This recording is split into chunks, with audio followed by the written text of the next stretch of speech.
Penjelasan saya kali ini saya beri judulnya adalah PKI lama dan PKI baru.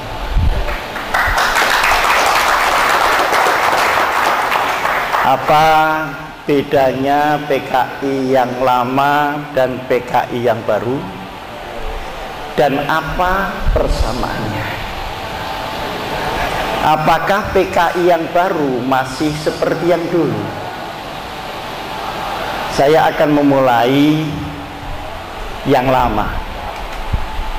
Nanti saudara akan bisa bandingkan dengan yang baru, di mana beda dan di mana samanya. Tahun 1964 saya keluar dari pondok pesantren. Ketika itu umur saya 18 tahun, langsung masuk perguruan tinggi, dan pertama kali saya menjadi ketua ranting Ansor di daerah Bululawang, Malang. Jadi saya ini jadi Ansor mulai ranting, tidak ujuk-ujuk jadi ketua umum.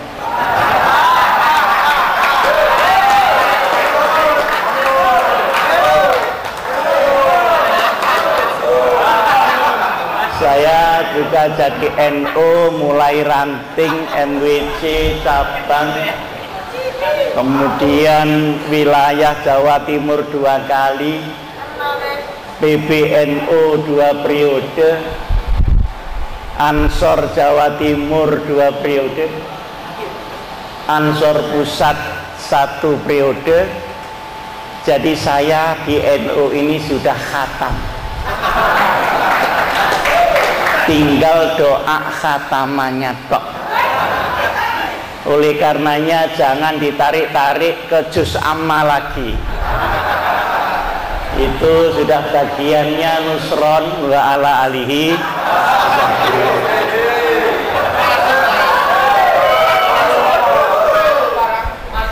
Suasana Indonesia tahun 64. Pada waktu itu PKI menyerang Islam,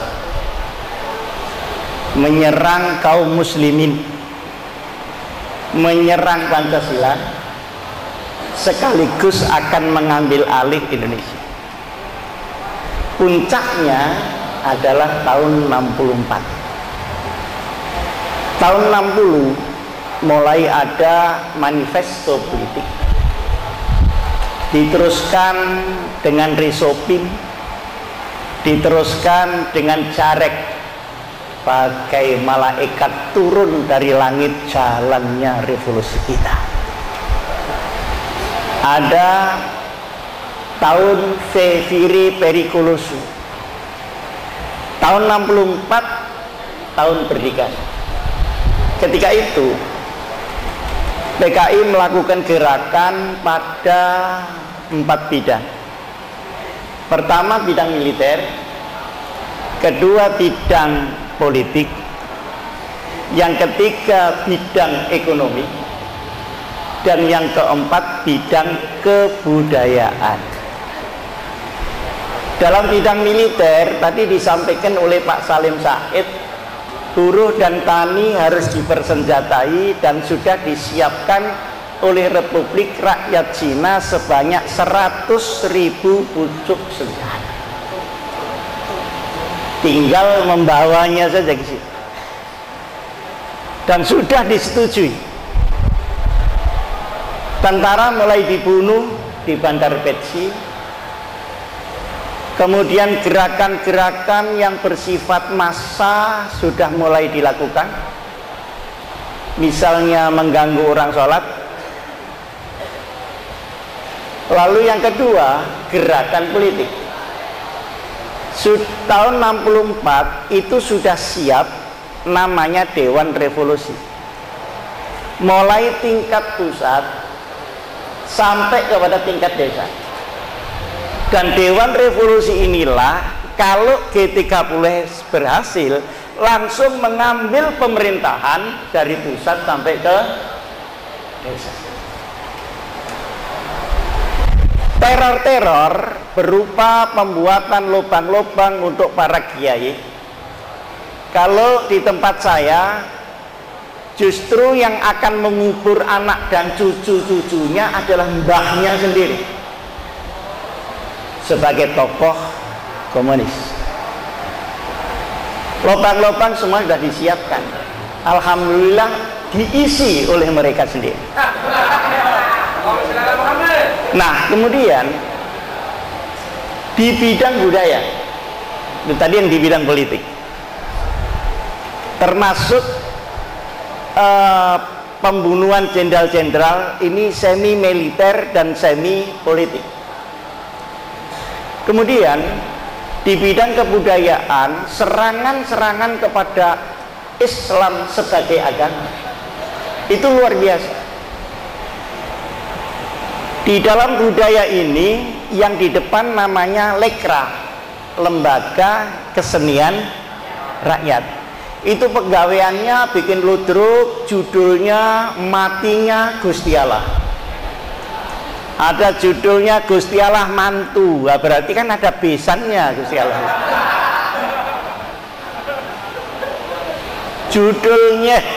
Judulnya Nabi Muhammad minta pensiun.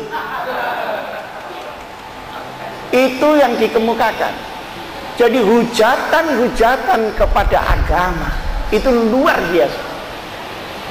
Inilah yang melatar belakangi lahirnya Undang-Undang Nomor 1 Tahun 65. Undang-Undang Nomor 1 Tahun 65 itu isinya larangan menghujat agama. Karena sudah hampir bentrok ini di mana-mana. Dan pada waktu itu Menteri Agamanya Alam Shah. Jadi asbabun nuzul Undang-Undang Nomor 1 itu karena penodaan kepada agama luar biasa. Nah,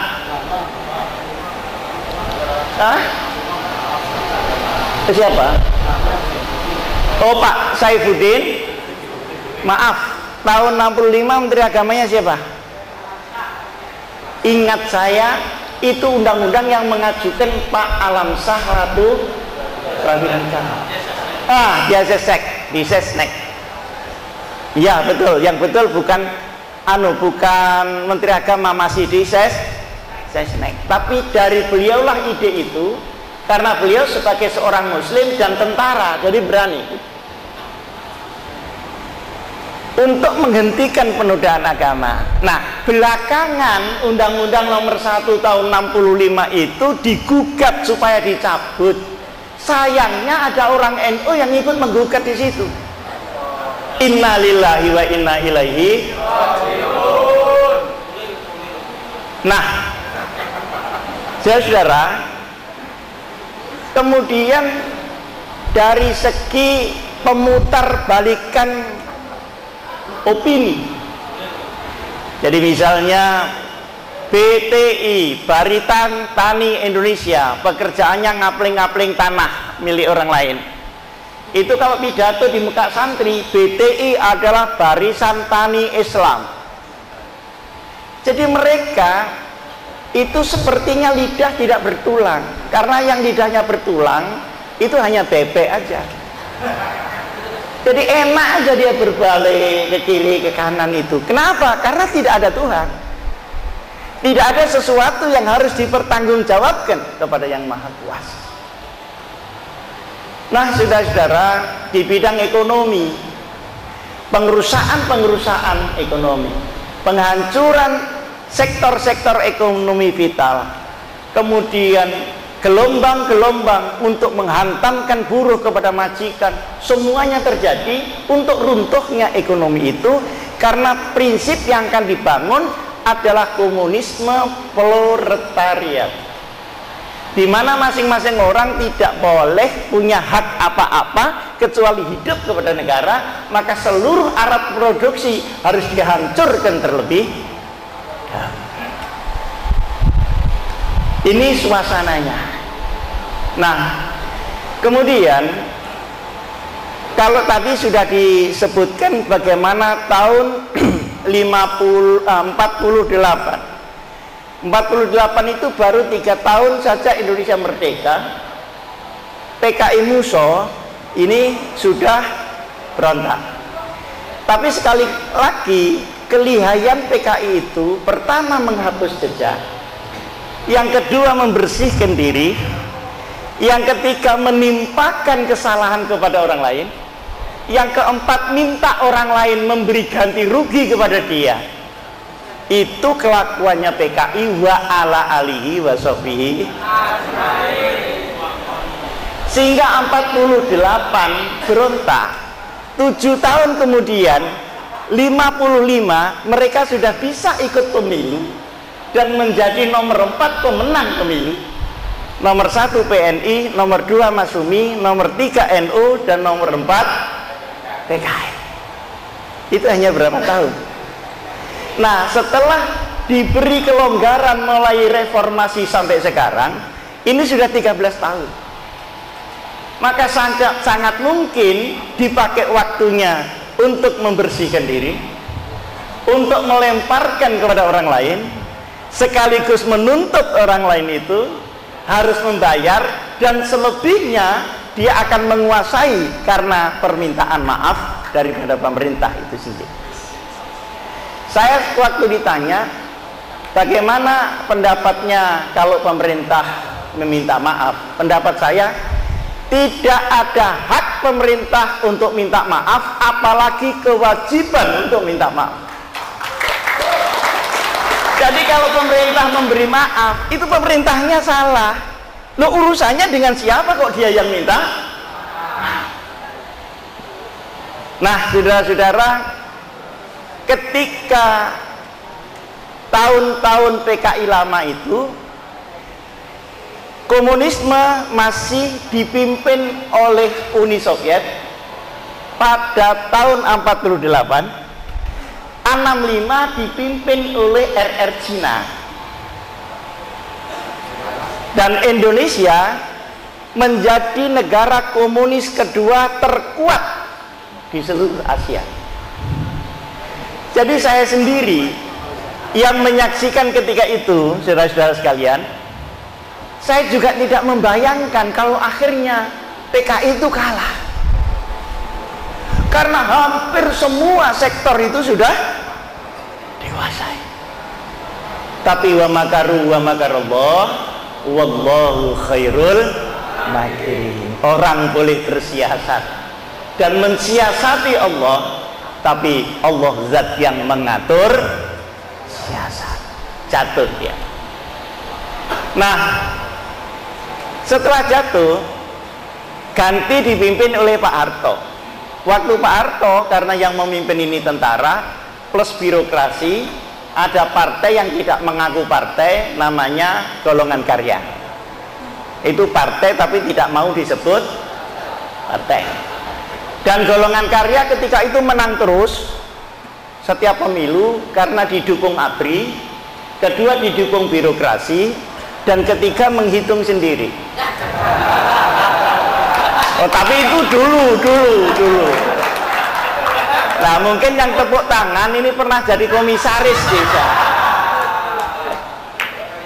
Nah, ini akhirnya tergesaklah komunisme itu dengan berbagai macam aturan, tindakan-tindakan dan sebagainya, sampai dengan tahun 90. Saudara-saudara sekalian, PKI lahir kurang lebih tahun 17, dan kelahiran komunisme internasional atau Komintern itu menurut catatan para sejarawan dunia mengambil korban tidak kurang daripada 100 juta lebih rakyat di dunia, baik revolusi Bolshevik yang ada di Uni Soviet, revolusi kebudayaan yang ada di Cina, maupun yang di Kamboja, maupun yang di Eropa Timur. Itu kalau ditotal semua lebih daripada 100 juta. Kenapa? Karena doktrin komunisme lama mengatakan bahwa selain komunis, dia tidak punya hak hidup pada sebuah negara. Saudara, sekarang hubungannya apa dengan komunisme gaya baru? Dengan izin Allah Subhanahu wa ta'ala, dalam tempo 70 tahun lebih sedikit, komunisme ini ambruk. Ambruknya karena perang dingin antara Barat dan Timur dimenangkan oleh Barat. Kemenangan Barat ini kok diem saja? Apa ya? Dengarkan apa enggak ini?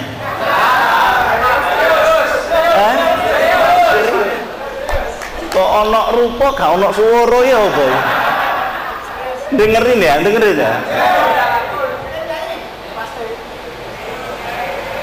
Tahun 17 akhirnya runtuh itu tahun 90-an. 90-91 runtuh. Perang dingin selesai antara Barat dan Timur, dan runtuhnya komunisme ini ternyata bukan karena serangan militer, tapi karena serangan ideologi dan subversi pemikiran terhadap dunia komunis. Di Uni Soviet ada orang namanya Gorbachev yang kemudian mengubah partai komunis menjadi partai semi liberal. Di Cina ada orang namanya Deng Xiaoping.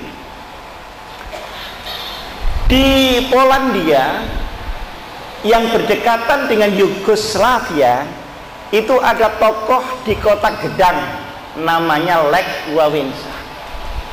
Mereka adalah pionir-pionir yang masuk di dalam ideologi kemudian mengubah ideologi itu dengan sebuah reformasi pemikiran, yang reformasi pemikiran itu berubah menjadi reformasi politik, yang reformasi politik berubah menjadi reformasi kenegaraan.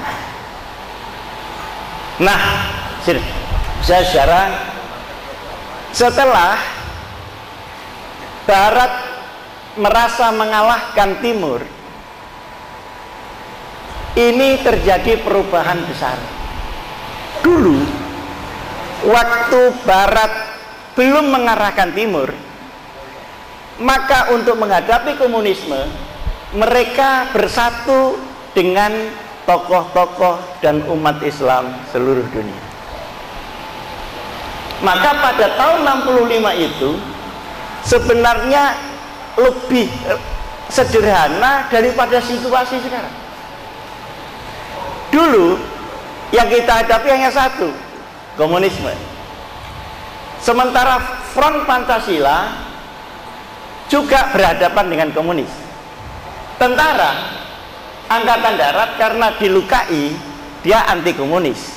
Diam-diam juga pihak Barat sedang menghadapi komunisme ini. Nah, setelah Perang Dingin selesai, ini moncong gerakan, ini berpindah dari Eropa Timur menuju ke Timur Tengah. Yang dihadapi adalah dunia Islam. Saya tidak mengatakan agama Islam. Yang dihadapi adalah dunia Islam. Tahun 91 selesai Perang Dingin, sekitar tahun 96-97 ada buku yang sangat terkenal disusun oleh Samuel Huntington. Judulnya adalah Clash of Civilization. Artinya bahwa di dalam buku itu clash artinya pertentangan kebudayaan Barat dan Timur. Timur di sini yang dimaksud adalah Timur Tengah dalam konteks keislaman. Tapi saya baca itu buku sampai khatam. Tapi saya tidak pakai khataman, khatam gitu aja. Sampai khatam. Saya tidak merasa itu clash of civilization. Tapi itu adalah merupakan clash of interest. Kalau clash of civilization hanya pertentangan budaya, dari berabad-abad budaya timur sama barat itu memang tidak sama. Kenapa baru dipersoalkan tahun 96 dan 97? Nah, di dalam firasat saya, tapi jangan ngomong-ngomong orang, ini rahasia.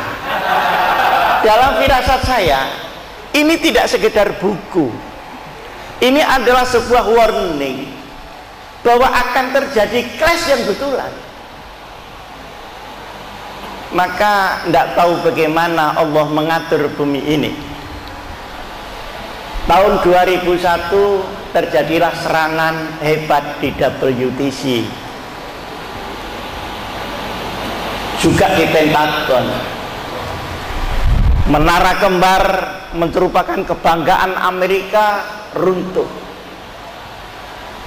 Orang bertanya-tanya siapa yang melakukannya. Tapi belum sampai 1 bulan Amerika sudah mengambil keputusan bahwa ini adalah pekerjaan Al-Qaeda. Siapa Al-Qaeda itu? Man humul Qaeda? Wa ma adraka ma Qaeda. Ternyata Al-Qaeda itu juga bikinan Amerika waktu menghadapi Soviet ketika Perang Dingin. Dan menang Al-Qaeda itu dengan Uni Soviet. Merupakan kekuatan yang hebat, maka dia tidak boleh tumbuh menjadi kekuatan, maka dia harus dihancurkan. Maka mulailah gerakan anti teroris dalam tanda petik yang kemudian menyerang Afghanistan, Al-Qaeda, Pakistan, dan ujung yang paling utama adalah Irak. Penyerangan ini dengan militer hancur itu Irak, Pak. 2 kali diserang. Tapi kita juga tidak bisa menyalahkan Barat, karena pangkalan dari Barat itu juga dari negeri Islam sendiri. Disinilah benarnya Al-Quran. Ketika orang lain bersatu sementara orang Islam berpecah belah, maka akan terjadi malapetaka besar di kalangan umat Muhammad Rasulullah. Ini waktunya sudah habis ya?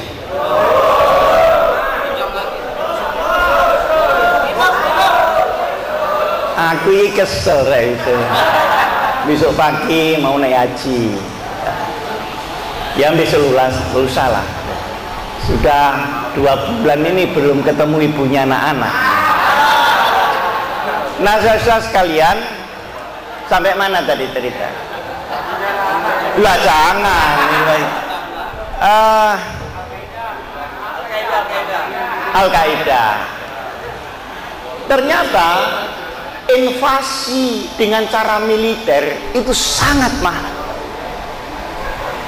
Konon saya membaca majalah-majalah Time, 1 hari serangan itu harganya $1 miliar.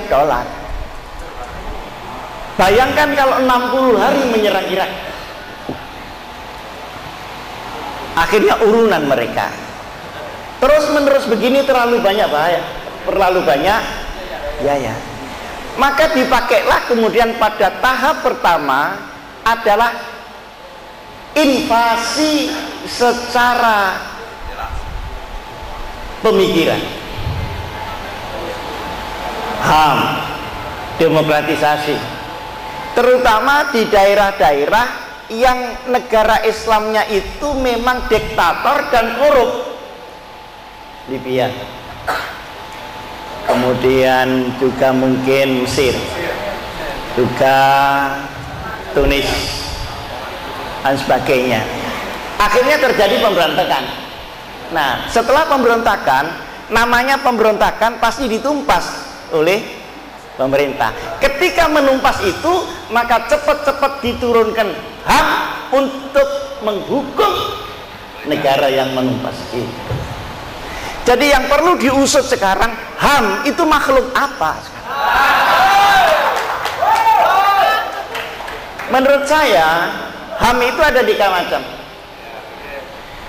Pertama, HAM yang memang murni hak asasi manusia, humanisme, dan kemanusiaan. Ini yang dikemukakan oleh Mahatma Gandhi. My nationality is my humanity. My humanity is my nationality. Nasional saya ya manusiaan itu. Kemanusiaan itulah negara saya. Murni filsafat. Yang kedua, HAM yang bikinan barat dibawa ke timur. Ini sama dengan hamburger. Iki sing gak guyu mesti wong desa iki. Jadi HAM yang ukurannya adalah ukuran barat. Kalau cocok dengan dia, ya cocok dengan HAM. Kalau tidak cocok dengan dia, ya dianggap melanggar. Itu hamburger. Contoh, kalau Israel nyerang, saya ingin tanya, siapa penggiat HAM di Indonesia yang berani mengatakan bahwa Israel itu melanggar HAM dunia? Siapa yang berani? Tidak ada yang berani. Karena mereka penganut hamburger. Tapi nek ono FPI salah titik, iku ansore diresaya ben melok gegeran apa? Asing keployu mesti pengalaman. Jadi begitu diekspos begitu rupa. Coba perhatikan.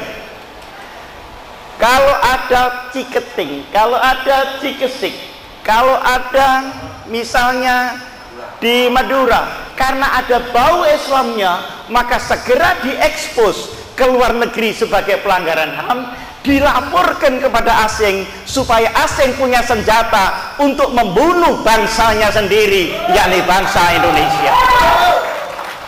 Ini yang saya katakan bahwa sebenarnya kita ini jangan hanya menyalahkan orang, tapi kiri kanan kita ini itu juga penyetor-penyetor untuk menjerumuskan bangsanya sendiri.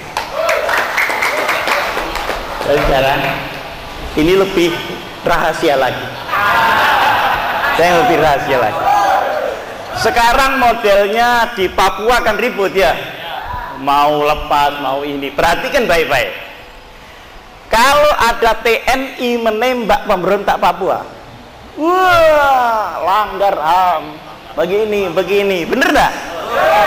Tapi nek TNI ini mati, tas yang namanya polisi, ini ada HAM ini, nggak tahu ini HAM humanis apa hamburger. Nah ini, polisi tas, orang imam masjid di sana mati terus, satu pun tidak ada yang berteriak. Berarti HAM ini sesuatu yang sudah dipergunakan. Saya mengatakan, saudara-saudara Ansor, jangan sekali-kali menentang HAM, karena HAM itu diperlukan sepanjang masa sebagai hakun adami di dalam syariat Nabi besar Muhammad Sallallahu Alaihi Wasallam. Yang perlu dijaga, jangan sampai HAM itu dikendarai dan dipergunakan untuk kepentingan kemungkaran dan pengerusakan terhadap tata nilai Indonesia. Tapi ini tidak cukup dengan tepuk tangan, saudara. Ini harus dengan perjuangan. Nah, saya pernah tanya kepada Kosmas HAM, sebenarnya HAM yang masuk Indonesia ini kelaminnya apa? Apakah humanisme? Apakah HAM barat westernisme? Ataukah Indonesianisme? Nah, kalau Indonesianisme, HAM itu harus mendukung Pancasila, HAM itu harus menciptakan kreativitas untuk Pancasila tumbuh, HAM harus menghargai agama, bukan HAM yang menghancurkan seluruh tata nilai luhur daripada Republik Indonesia.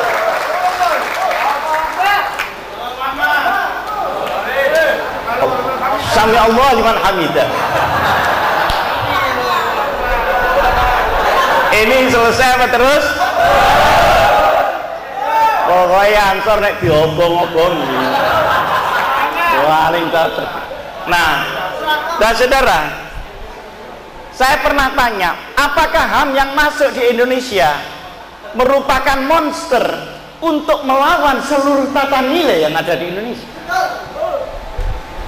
Maka perjuangan Ansor, jangan sekali-kali melawan HAM, tapi yang benar adalah kembalikan HAM itu untuk Pancasila dan Indonesia. Kembalikan dia. Jadi HAM yang mendukung ketuhanan, HAM yang mendukung kemanusiaan, HAM yang mendukung persatuan Indonesia, HAM yang mendukung demokrasi yang seimbang dengan leadership, dan HAM yang mendukung keadilan sosial. Saudara, setelah perang dingin tadi, HAM ini merata seret. Siapa yang kena hamburger ini rusak semua. Nah, sekarang pertanyaan, kalau negara-negara yang berpenduduk Islam semua dilanda dengan cara yang seperti ini, kira-kira Indonesia ikut dilanda apa dikecualikan oleh orang-orang yang hamburger ini? Nggak usah dijawab, diangen-angen tok. Kalau perlu diistikharoi, karena jumlah orang Islam di Indonesia sama dengan seluruh jumlah umat Islam di Timur Tengah, sama. Sementara kandungan alamnya terkaya di seluruh dunia. Kita hidup di negeri yang kaya tapi miskin. Kita hidup di negeri yang indah tapi hati gelisah dan gundah. Kita hidup di negara Pancasila tapi tabrakan di mana-mana. Berarti ada sesuatu yang salah di dalam pengelolaan. Saudara sekalian, oleh karenanya HAM yang ada di Undang-Undang Dasar 45, ada yang menyebutnya Undang-Undang Dasar tahun 2002, nggak mau bilang 45 karena sudah dibongkar. Itu harus segera dibuat undang-undangnya yang menentukan kelamin daripada HAM. Kalau tidak, maka dia akan dikendarai oleh orang yang tidak bertanggung jawab untuk membuat distorsi-distorsi di dalam Republik Indonesia. Nah, iki ojo setuju-setuju tok ae iki, teman. Nah, kemudian setelah ini masuk, saudara, apa bedanya yang dulu sama yang sekarang? Kalau yang dulu itu Barat menghadapi Timur, sekarang ini bersama-sama dengan Timur menghadapi Islam. Jadi antara neokomunisme dengan neoliberalisme itu sudah dempet di situ. Ini bedanya. Sementara negeri kita kacau, ekonominya ruwet, pengangguran banyak, terutama di kalangan Ansor. Penampilan meyakinkan tapi rokok tetap eceran.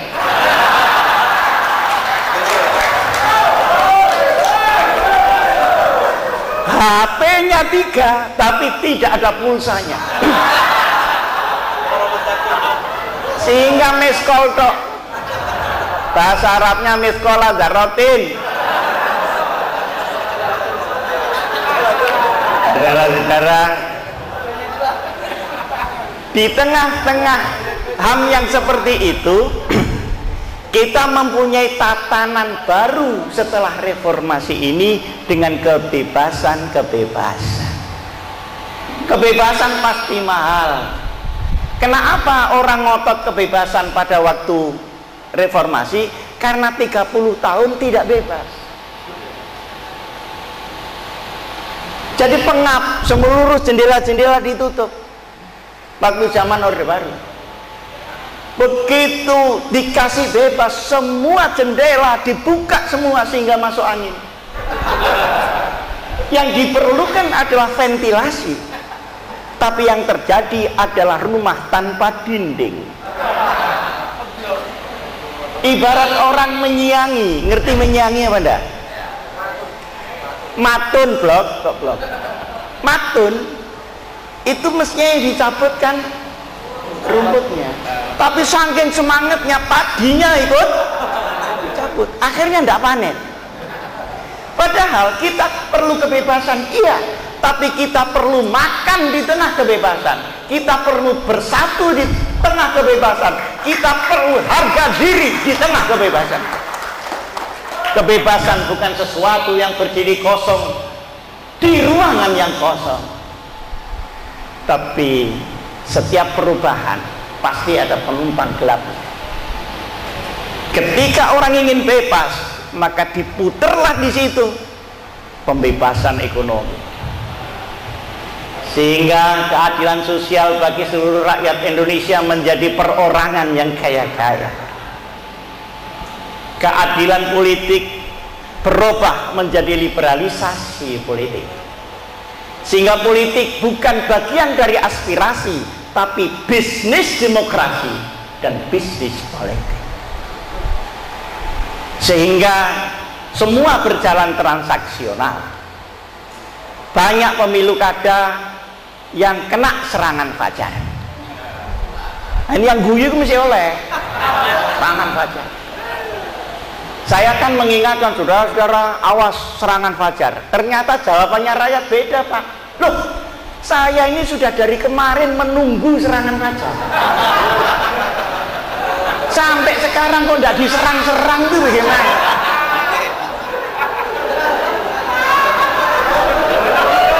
Ayo, iya apa enggak? Alhamdulillah, ngaku semua. Saudara-saudara, Mas Olim, gini, kalau orang memilih pemimpin karena sembako, kelihatannya kan sepele. Sembako harganya cuma berapa sih? 20 sampai 30 ribu. Tetapi perhatikan baik-baik, nilai demokrasi yang dihancurkan itu tidak ternilai harganya. Kenapa? Kalau pemimpin harus membagi kepada rakyat, maka hanya pemimpin yang kaya saja yang bisa jadi pemimpin. Padahal orang yang jujur sulit jadi kaya. Kenapa? Karena jujurnya itu. Nah, kalau peluang untuk orang jujur sudah dipersempit oleh rakyatnya sendiri, berarti virus itu sampai kepada lapisan yang paling. Saya ingat waktu ketemu dengan Syekh Mahmud Syahrudi.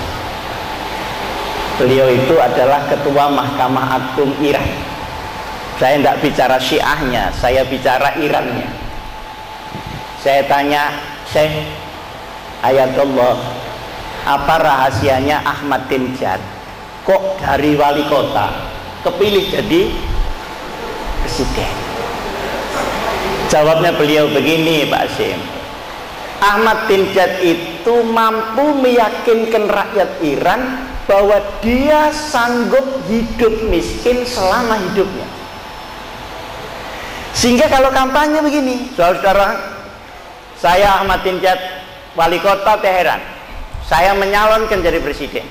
Saya orang miskin, ayah saya orang miskin, saya jadi wali kota juga tetap miskin, dan saya sanggup hidup sampai akhir hayat saya sebagai orang miskin. Maka jangan ada keraguan, tidak akan setetes minyak pun yang akan masuk di kantong saya karena saya sanggup hidup miskin. Jadi, Pak. Tapi itu di Iran, Pak. Iki nek digawa ning Jawa Timur gak dadi.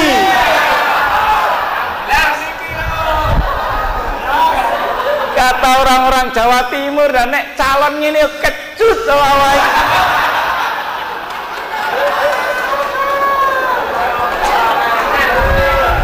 Ini yang saya maksud national morality. Kenapa Iran diancami terus tapi kok tidak dibom-bom? Karena ada political morality, ada national morality. Kalau kita itu durung dikongkon, iku wis melok dhewe nawawa. Indonesia itu tidak usah diserang, Pak. Kapal terbang dibiarkan saja sudah jatuh sendiri.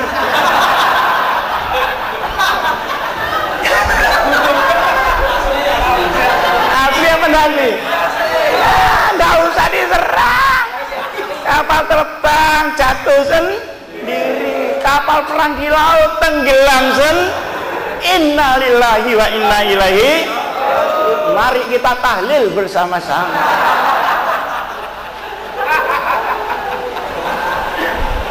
Saudara-saudara, jadi tidak ada di dunia ini yang berminat nyerang Indonesia, itu tidak ada. Ngenteni tok. Nah, saudara,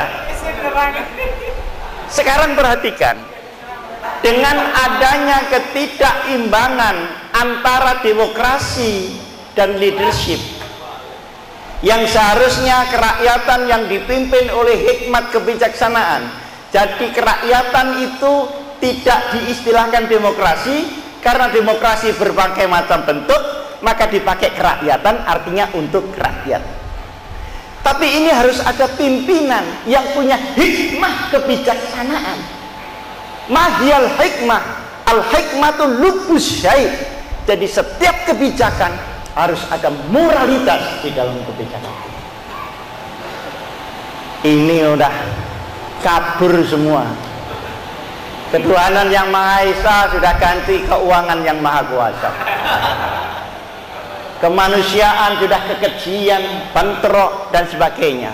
Persatuan sudah menjadi disintegrasi, bahkan separatisme yang dilindungi pelan-pelan oleh HAM yang hamburger itu tadi.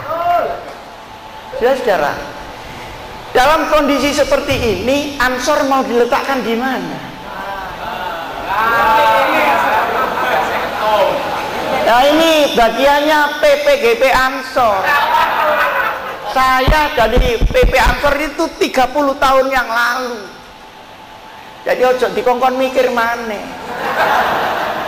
Saya dulu waktu muda sering layangan, tapi saya sudah tua, masa layangan terus? Enggak, tapi pikirkan itu. Kenapa?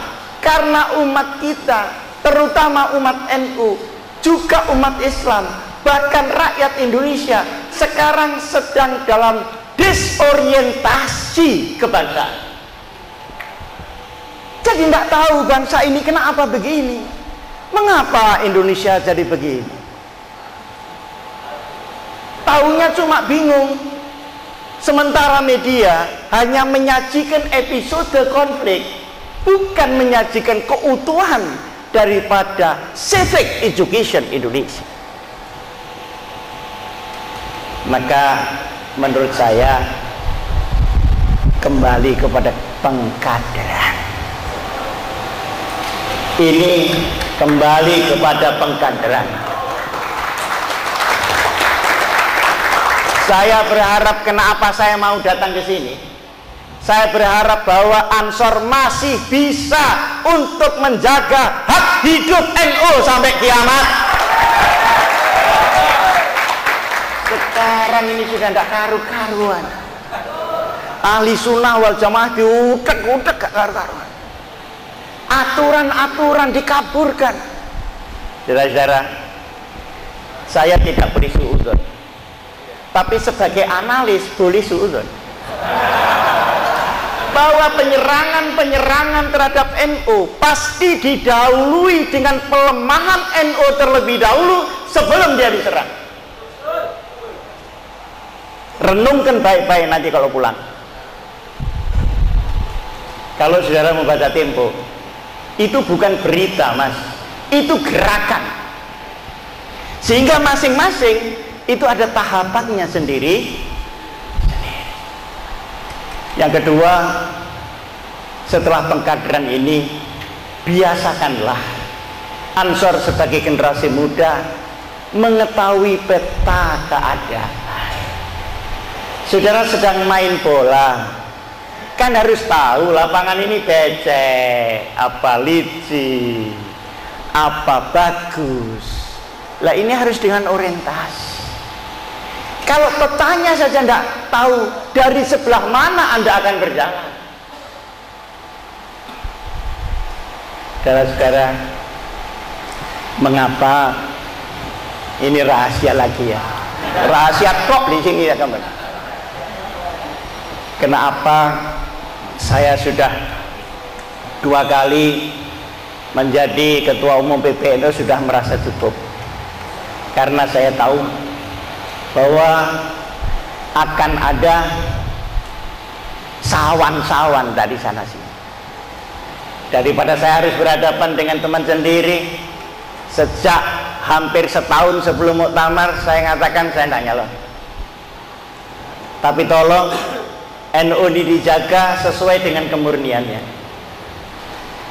NU tidak cukup murni, tapi dia harus berkembang.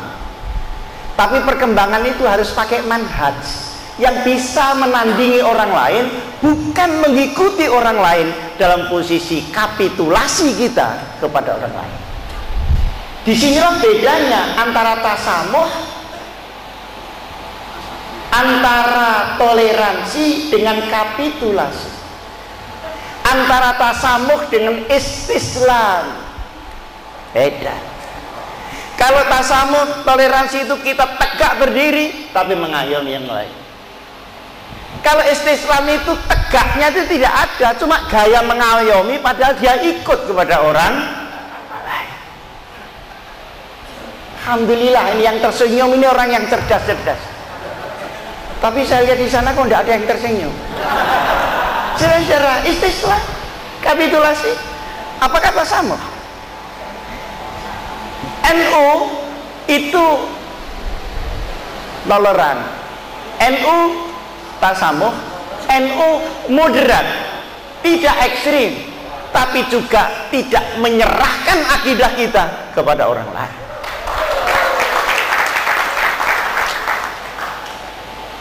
Istilahnya koeksistensi dan multi eksistensi.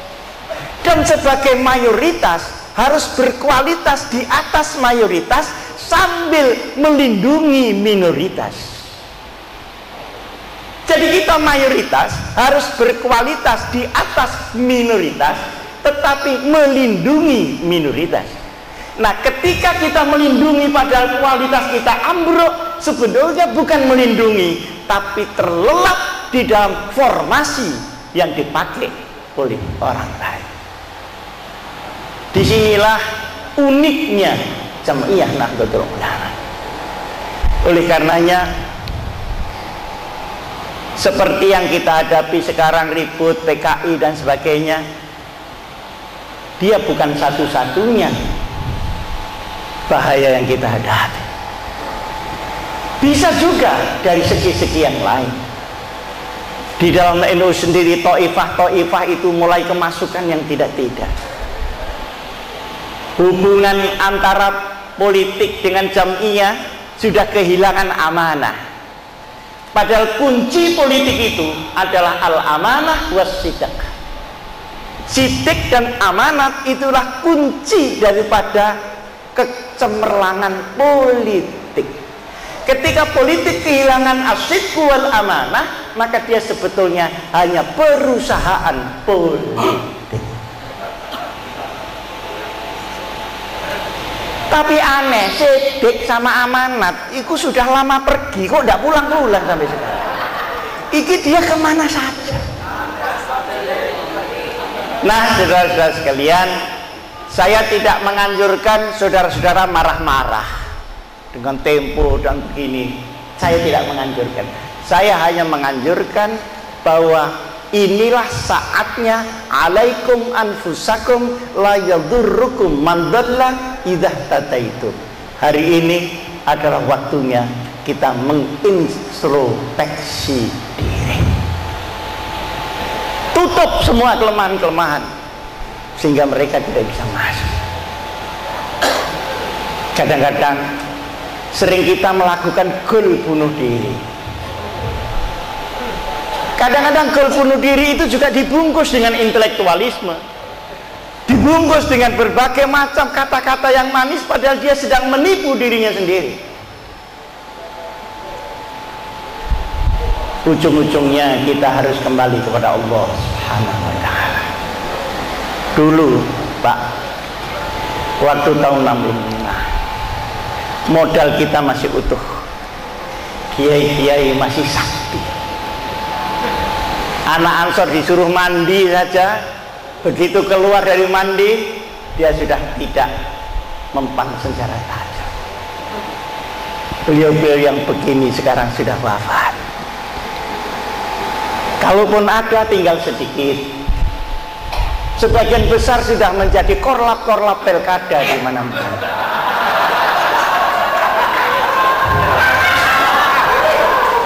Jadi posisi moralitinya itu sekarang lebih rendah dari dulu, sementara yang dihadapi jauh lebih rumit daripada yang dulu, Pak. Jauh lebih rumit. Saya baru ketemu Menteri Agama 2 hari yang lalu. Saya membawa Ketua MUI Kupang, namanya Pak Makarim.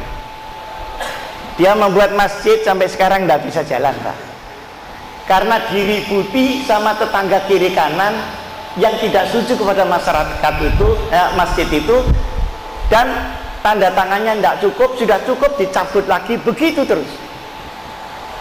Saya katakan sama Pak Menteri Agama, kita harus melindungi minoritas agama yang lain, tapi ketika Islam menjadi mayoritas, pertanyaannya, Islam menjadi minoritas seperti di Kupang, pertanyaannya, siapa di kalangan umat yang membela itu sebagai minoritas umat Muhammad Rasulullah sallallahu alaihi wasallam?